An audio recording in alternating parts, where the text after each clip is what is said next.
जय हिंद साथियों, आप सभी का स्वागत करता हूं आप सभी के अपने चैनल टारगेट सिलेक्शन में। साथियों, आरपीएफ कांस्टेबल का बिल्कुल अंतिम समय बचा है और इस अंतिम समय में साथियों आपको एक ऐसी 100 प्रश्नों की सौगात मैं आपको समर्पित कर रहा हूं। इन 100 प्रश्नों की अगर श्रृंखला को साथियों आप देख लेते हैं तो मेरा मानना है कि जीके के सेक्शन में साथियों आपका स्कोर बहुत शानदार हो जाएगा। तो अगर आप चाहते हैं साथियों अपने जीके वाले सेक्शन में स्कोर अच्छा करें तो इन सभी 100 सवालों को साथियों तैयार करके जाइएगा अपने एग्जाम को क्रैक करने के लिए। तो साथियों पूरे 100 सवाल होंगे, 100 में से चेक करिएगा कि कितना स्कोर आपका रहता है। पहला सवाल आपकी स्क्रीन पर है, करके सती प्रथा का सर्वाधिक विरोध किसने किया था? तो राजा राममोहन राय ने ही सती प्रथा का सर्वाधिक विरोध किया था, जिनका आंसर ऑप्शन नंबर ए है, बिल्कुल करेक्ट है। अंतिम मुगल शासक कौन थे साथियों? तो आपको यह याद रखना है कि बहादुर शाह जफर जो थे ना, यही अंतिम मुगल शासक थे। आंसर आपका ऑप्शन नंबर ए हो जाएगा। मौर्य वंश का अंतिम सम्राट कौन था? तो मौर्य वंश का साथियों अंतिम सम्राट कौन था? बृहद्रथ था। यह सवाल आपसे कई बार पूछा जा चुका है आपके एग्जाम में कि मौर्य वंश का अंतिम सम्राट कौन था? तो बृहद्रथ था। उसके बाद देखिए कि निम्नलिखित में से किसने ऊन प्राप्त नहीं होता है? किससे ऊन प्राप्त नहीं होता है साथियों? देखिए, खरगोश से होता है, बकरी से, भेड़ से होता है, लेकिन सुअर से नहीं होता है। नहीं होता है तो यही आपका राइट आंसर हो जाएगा। रेल इंजन के आविष्कारक कौन है, मुझे बताइए। ये सवाल आप लोग साथियों याद रखेंगे, स्टीफेंसन इनका नाम है। जॉर्ज स्टीफेंसन की अगर बात करें, यही साथियों रेल इंजन के आविष्कारक कहलाए जाते हैं। उसके बाद देखिए, स्वर्ण मंदिर किस झील पर स्थित है, बताइए। तो स्वर्ण मंदिर की अगर बात करें, ये अमृत सरोवर झील पर स्थित है। किस झील पर साथियों? स्वर्ण मंदिर ये अमृत सरोवर झील पर स्थित है। अगला सवाल देखेंगे आपकी स्क्रीन पर साथियों, देखिए और बताइए राइट आंसर क्या होगा। करके इंसुलिन का प्रयोग किस बीमारी को ठीक करने के लिए किया जाता है साथियों, बताइए। तो मधुमेह यानी कि डायबिटीज को ठीक करने के लिए साथियों किया जाता है इंसुलिन का प्रयोग। ये आपको याद रखना है। राइट आंसर जिनका ऑप्शन नंबर ए है, तो बिल्कुल करेक्ट है। अगला सवाल करके पुष्कर मेला कहां पर लगता है, बताइए। पुष्कर मेला जयपुर में लगता है या अजमेर में लगता है या कोटा में लगता है या जैसलमेर में लगता है? तो आपको ध्यान ये रखना है कि पुष्कर मेला साथियों अजमेर में ही लगता है। उसके बाद देखिए करके जो विश्व क्षय रोग है यानी कि टीबी दिवस है साथियों, ये कब मनाया जाता है? ये 24 मार्च को मनाया जाता है। कब? 24 मार्च को कौन सा दिवस मनाया जाता है साथियों? विश्व क्षय रोग दिवस मनाया जाता है। अगले नंबर का सवाल देखिए करके अंतरराष्ट्रीय मजदूर दिवस कब मनाया जाता है? तो अंतरराष्ट्रीय मजदूर दिवस 1 फरवरी को नहीं, 1 मार्च को भी नहीं, 1 अप्रैल को भी नहीं साथियों, 1 मई को अंतरराष्ट्रीय मजदूर दिवस मनाया जाता है। उसके बाद देखिए अगला सवाल आपकी स्क्रीन पर है, कहा जा रहा है आपसे कि आजाद हिंद फौज की स्थापना कहां पर हुई थी? जापान में नहीं, सिंगापुर में। बिल्कुल सही। आपको ये ध्यान रखना है, आपके एग्जाम में पूछा जाएगा कि आजाद हिंद फौज की स्थापना साथियों कहां पर की गई थी? तो सिंगापुर में की गई थी। उसके बाद देखिए करके शास्त्रीय संगीत कहां से लिया गया है? यजुर्वेद से, सामवेद से, ऋग्वेद से या अथर्ववेद से? तो आपको यहां पर यह ध्यान रखना है कि सामवेद से साथियों शास्त्रीय संगीत लिया है, जिनका भी आंसर ऑप्शन नंबर बी के साथ है। मैं कहूंगा आंसर आपका बिल्कुल करेक्ट है।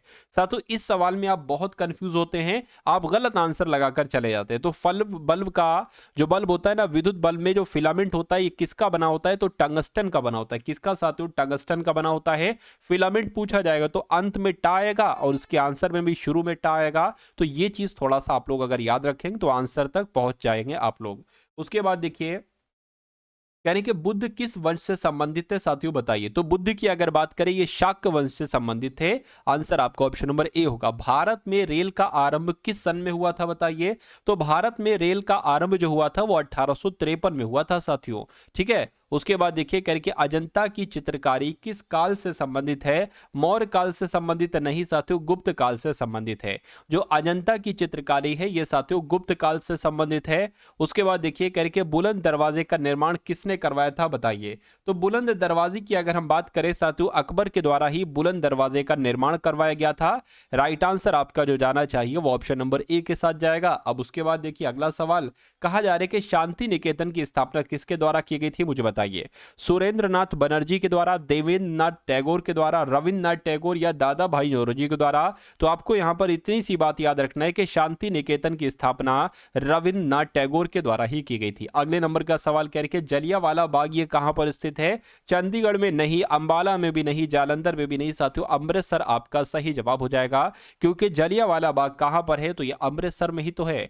पोंगल किस राज्य का पर्व है, मुझे बताइए। तो पोंगल की अगर हम बात करते हैं साथियों, तमिलनाडु का एक पर्व है। कहां का है साथियों पोंगल पर्व है? तो पोंगल आपका तमिलनाडु का पर्व है। ये आप लोगों को यहां पर मालूम होना चाहिए। चलिए उसके बाद देखिए अगला सवाल, कह रहे कि जो पीसा की मीनार है ये किस देश में स्थित है, बताइए।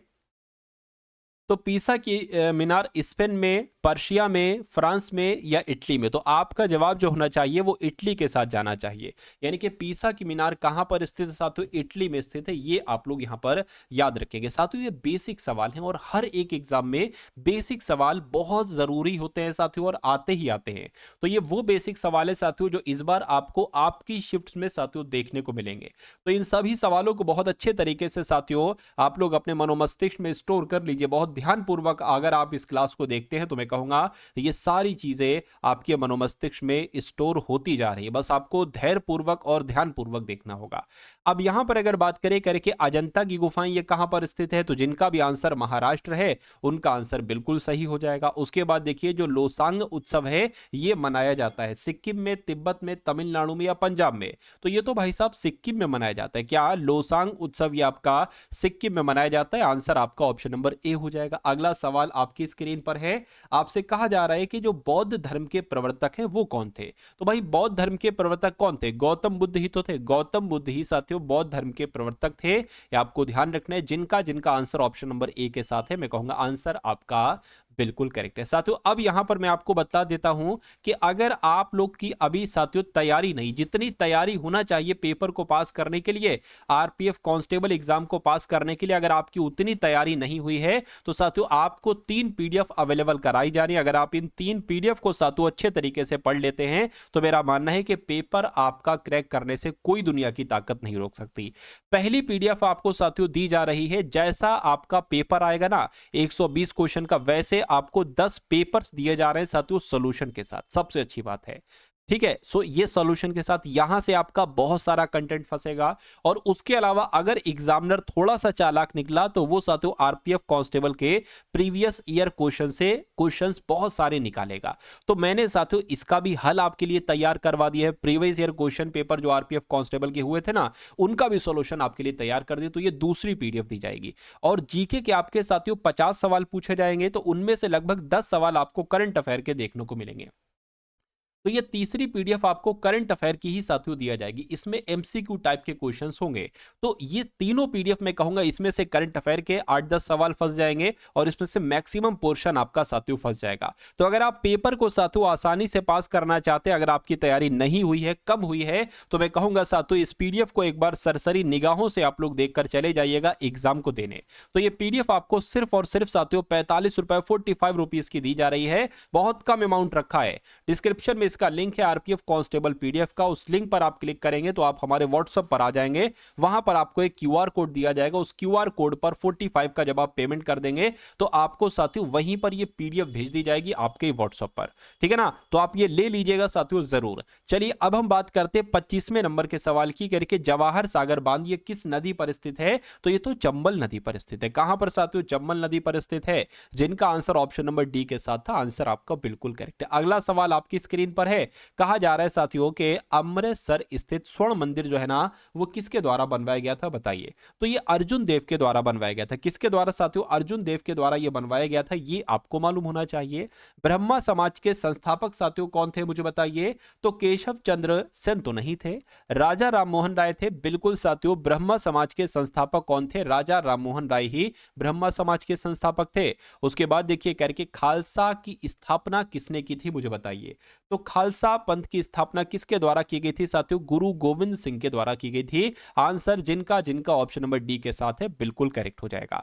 बिहार का शोक किस नदी को कहा जाता है साथियों बताइए। तो बिहार का शोक भागीरथी नदी को कहा जाता है? नहीं, कोसी नदी को कहा जाता है। बिल्कुल सही साथियों, कोसी नदी को ही बिहार का शोक कहा जाता है। यह क्वेश्चन इंपॉर्टेंट है, आपके एग्जाम में आएगा, इसलिए स्क्रीनशॉट ले लीजिए इसका या इसको अपने मनोमस्तिष्क में स्टोर कर लीजिए।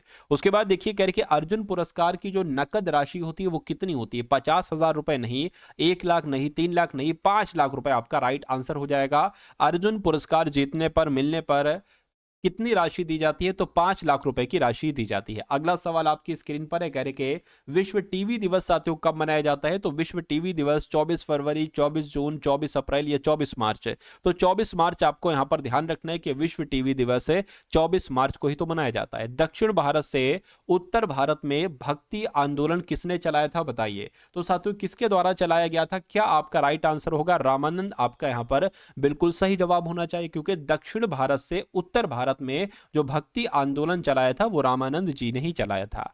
अगला सवाल कह रहे कि किसके शासनकाल में राजकीय धर्म इस्लाम समाप्त किया गया था, बताइए। तो यहां पर अगर आपका सवाल ये आ जाए साथियों तो अकबर आपको बतला देना है। उसके बाद देखिए कह रहे कि महात्मा गांधी की हत्या किसने की थी, तो नाथूराम गोडसे अगर आपका जवाब है तो मैं कहूंगा आपका जवाब बिल्कुल सही हो जाएगा, क्योंकि महात्मा गांधी जी की हत्या नाथूराम गोडसे के द्वारा ही की गई थी। सबसे बड़ा महाकाव्य साथियों कौन सा है मुझे बताइए, तो सबसे बड़ा महाकाव्य महाभारत, फेरी क्वीन, रामायण या पैराडाइज लास्ट। तो आपका जवाब महाभारत होना चाहिए, यानी कि सबसे बड़ा महाकाव्य महाभारत ही है। नेक्स्ट नंबर का सवाल कह रहे कि गोवा की जो स्वीकृत राजभाषा है ये कोंकणी है, पुर्तगाली है, मराठी है या साथियों गुजराती है। तो कोंकणी आपका यहां पर क्या हो जाएगा साथियों, बिल्कुल करेक्ट आंसर हो जाएगा, यानी कि गोवा की जो राजभाषा है वो कोंकणी है। 10 दिसंबर को कौन सा दिवस मनाया जाता है साथियों मुझे बताइए। तो विश्व स्वास्थ्य दिवस तो नहीं मनाया जाता, संयुक्त राष्ट्र दिवस भी नहीं, विश्व रेड क्रॉस दिवस भी नहीं, लेकिन मानव अधिकार दिवस साथियों कब मनाया जाता है, 10 दिसंबर को विश्व मानव अधिकार दिवस मनाया जाता है। भारत के राष्ट्रीय गान के रचयिता कौन थे साथियों बताइए। तो भारत के राष्ट्रीय गान के रचयिता कौन थे, रविन्द्रनाथ टैगोर ही भारत के राष्ट्रीय गान के रचयिता थे। उसके बाद देखिए अगला सवाल कह रखे स्वतंत्र भारत के राष्ट्रीय ध्वज का डिजाइन निम्नलिखित में से किसने बनाया था। तो इनका नाम साथियों पिंगली वेंकैया है, और पिंगली वेंकैया ने ही स्वतंत्र भारत के राष्ट्रीय ध्वज का डिजाइन साथियों बनाया था। राइट आंसर आपका ऑप्शन नंबर डी हो जाएगा भाई, बहुत बढ़िया, वेरी गुड क्लास। साथियों वीडियो को आप लोग लाइक कर दीजिए, अगर आपने वीडियो को लाइक नहीं किया तो वीडियो को लाइक कर दीजिए। चैनल पर अगर आप लोग नए हैं तो चैनल को साथियों सब्सक्राइब कर लीजिए, क्योंकि अगर आप चाहते हैं साथियों आरपीएफ कांस्टेबल एग्जाम आप बहुत आराम से क्रैक करें तो इस चैनल को तब तक सब्सक्राइब करके रखिए जब तक आपका पेपर नहीं हो जाता। पेपर आपका निकल जाए, सिलेक्शन आपका हो जाए तो अनसब्सक्राइब भी साथियों आप लोग कर देना, कोई दिक्कत नहीं है। मेरा मकसद सिर्फ एक है, आपका सिलेक्शन, आपका हमारा टारगेट एक है कि आपका सिलेक्शन हो जाए, तभी इस चैनल का नाम है टारगेट सिलेक्शन। चलिए, तो लोक चित्रकला की मधुबनी शैली भारत के किस राज्य में प्रचलित है, तो ये तो बिहार की है। क्या मधुबनी शैली कहां की है साथियों, बिहार की है। उसके बाद देखिए अगला सवाल, यहां पर अगर साथियों हम लोग बात करते हैं, कह रहे कि भारत के राष्ट्रीय गीत के रचयिता कौन थे। तो भारत के राष्ट्रीय गीत के रचयिता कौन है, बंकिम चंद्र चटर्जी ही भारत के राष्ट्रीय गीत के रचयिता हैं। राइट आंसर जिनका ऑप्शन नंबर बी है तो बिल्कुल करेक्ट है। उसके बाद देखिए अगला सवाल, कह रहे कि कौन सा मुगल शासक चित्रकारों का सबसे बड़ा संरक्षक था। तो भाई साहब चित्रकारी जिसके समय में चरम उत्कर्ष पर थी उसकी बात चल रही है क्या, कौन सा मुगल शासक चित्रकारों का सबसे बड़ा संरक्षक था, तो जहांगीर की बात चल रही है। जहांगीर आपका यहां पर बिल्कुल करेक्ट आंसर हो जाएगा। संघ शासित प्रदेश लक्षद्वीप की भाषा कौन सी है मुझे बताइए। तो संघ शासित प्रदेश लक्षद्वीप की भाषा साथियों मलयालम है। क्या है, मलयालम है। मलयालम यहां पर आपका बिल्कुल करेक्ट आंसर हो जाएगा भाई, बहुत बढ़िया, वेरी गुड क्लास। भारत का राष्ट्रीय खेल क्या, देखिए अगर ये साथियों आपकी एग्जाम में आ जाए, तो अगर आ जाए और आपको आंसर ही लगाना हो तो आंसर आप हॉकी लगा देना और आगे बढ़ जाना, आगे वाले का सवाल का जवाब देने की कोशिश करना। नोबेल पुरस्कार कब आरंभ किए गए मुझे बताइए। 1901 में, 1905 में, 1934 में, 1900 में। मैं कहूंगा 1901 में नोबेल पुरस्कार आरंभ किए गए, ये आपको साथियों यहां पर याद रखना है भाई, बहुत बढ़िया, very good class. Rabindranath Tagore को किस वर्ष नोबेल पुरस्कार दिया गया था बताइए। तो इनको तो भाई साहब 1913 में नोबेल पुरस्कार से नवाजा गया था रविन्द्रनाथ टैगोर को, जिनका आंसर सी तो बिल्कुल करेक्ट है। भारत का राष्ट्रीय आदर्श वाक्य क्या है बताइए।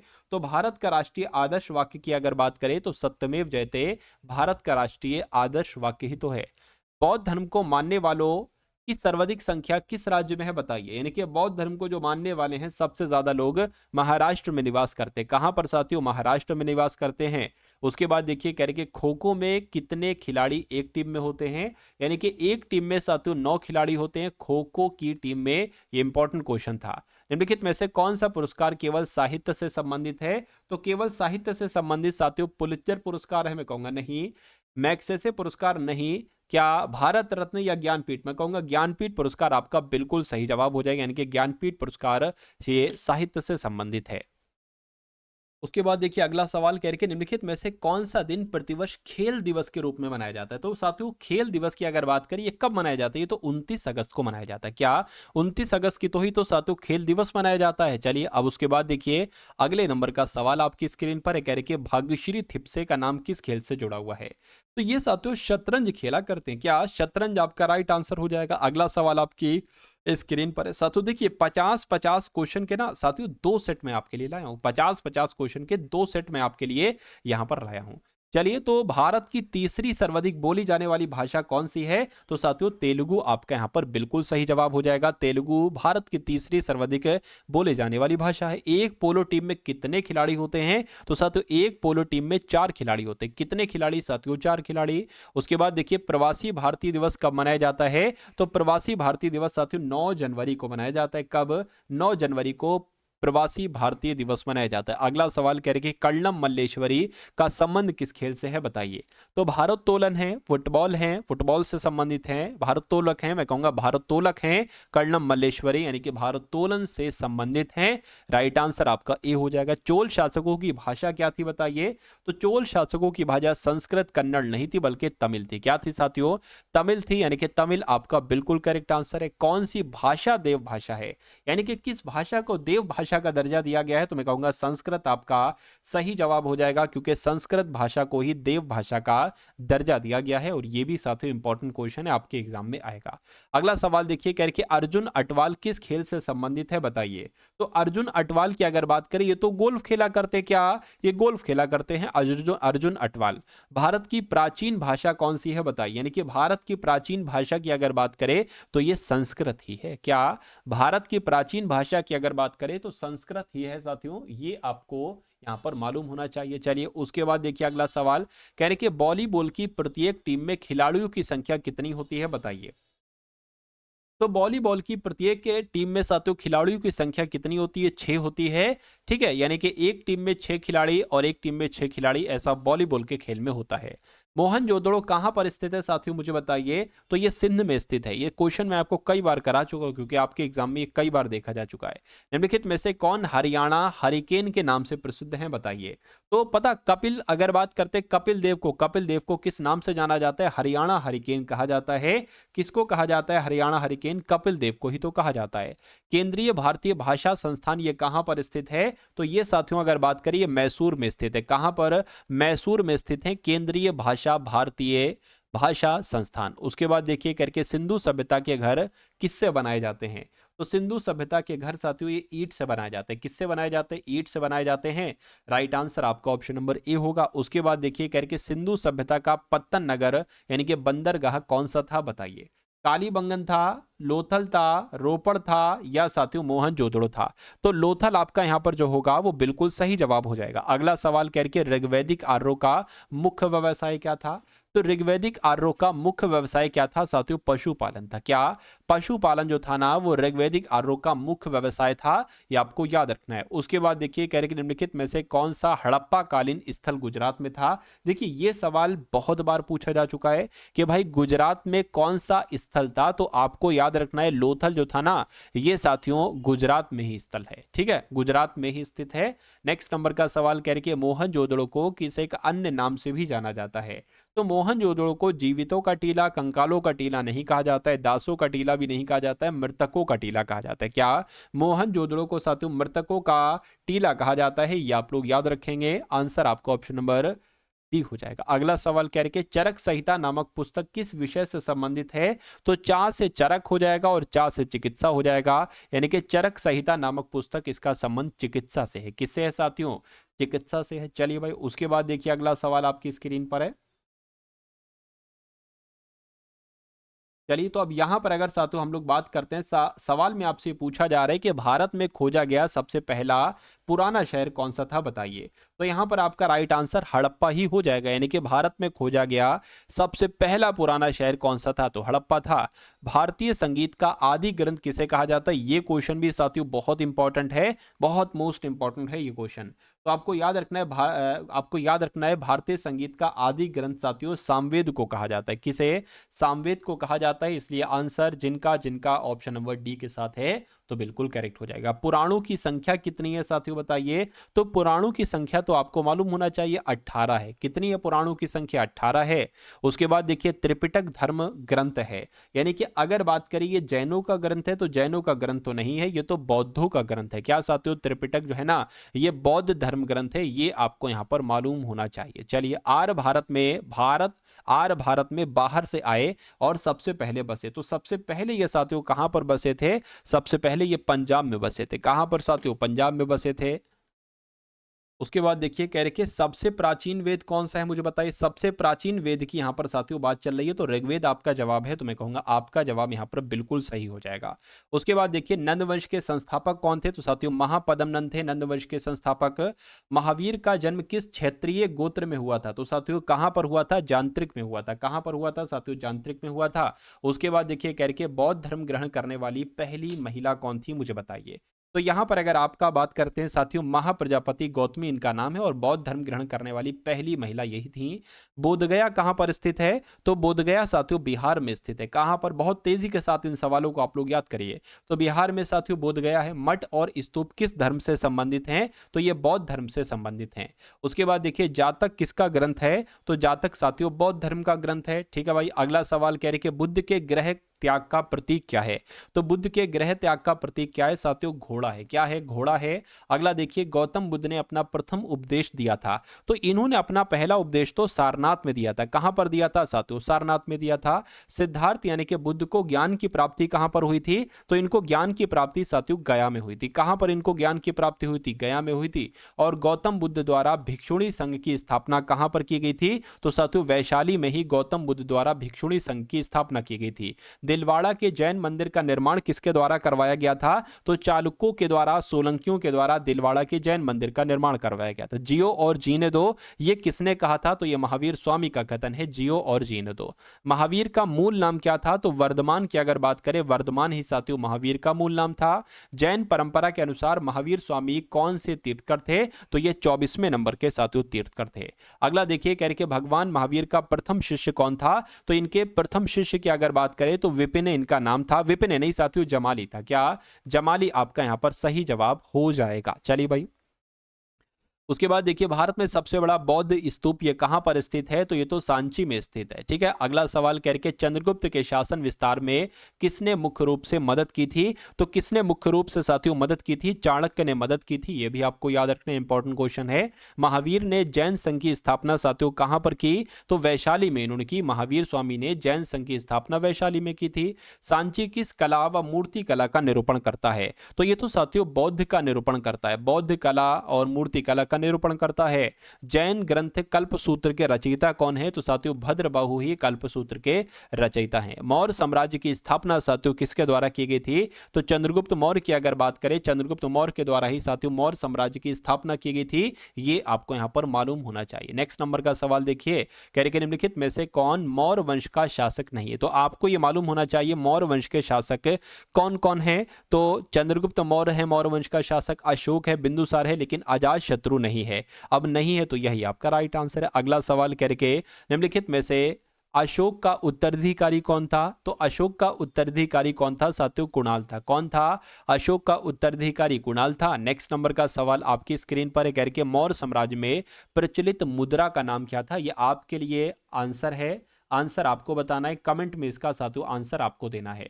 तो साथियों यहां पर जिस पीडीएफ के बारे में मैंने आपको बताया था कि आरपीएफ कांस्टेबल की वो पीडीएफ है, सिर्फ और सिर्फ 45 रुपीज में आपको पीडीएफ दी जा रही। उसमें आपको रीजनिंग के क्वेश्चन सोल्यूशन के साथ, जीके के क्वेश्चन सोल्यूशन के साथ, और मैथ के क्वेश्चन सोल्यूशन के साथ, और करंट अफेयर के साथियों क्वेश्चन आपको विद आंसर मिल जाएंगे। मैं कहूंगा यहां से आपका 60 से 65% तो पेपर आपका फंसना चाहिए। तो ये पीडीएफ ले लीजिए, डिस्क्रिप्शन में लिंक है, वहां से जाकर आप इन पीडीएफ को साथियों प्राप्त कर सकते हो। उसके अलावा साथियों आपको आरपीएफ कांस्टेबल की प्लेलिस्ट का लिंक भी दे दिया गया है डिस्क्रिप्शन में। मैं कहूंगा अगर उस प्लेलिस्ट की हर एक वीडियो का, हर एक सवाल का जवाब आपके मनोमस्तिष्क में है, तो पेपर आपका साथियों क्रैक करने से कोई दुनिया की ताकत नहीं रोक सकती। हाँ, अगर ऊपर वाला ये चाहे कि भाई इसका सिलेक्शन ना हो तो ये पॉसिबल है, लेकिन दुनिया की ताकत साथियों नहीं रोक सकती अगर आप अच्छे तरीके से यहां पर तैयारी करते हैं और पढ़ते हैं। और मैं कहूंगा साथियों इस चैनल को जकड़ कर रख लीजिए जब तक आपका पेपर नहीं हो जाता, और जितना कंटेंट आपको पढ़ाया जाए उतना कंटेंट साथियों पढ़ते रहिए, फतह आपको मिलेगी, जीत आपको मिलेगी। तो इस वीडियो को लाइक करके जरूर जाइएगा, अपने मित्रों के साथ इस वीडियो को जरूर शेयर कीजिएगा। अगर आपके पास ग्रुप्स हैं तो उन ग्रुप्स में भी साथियों वीडियो डाल दीजिएगा, और डिस्क्रिप्शन में व्हाट्सएप ग्रुप है, उसको जरूर जाकर आप लोग ज्वाइन कर लीजिए। तो मिलते हैं हम सभी लोग आने वाली वीडियो में। जय हिंद साथियों।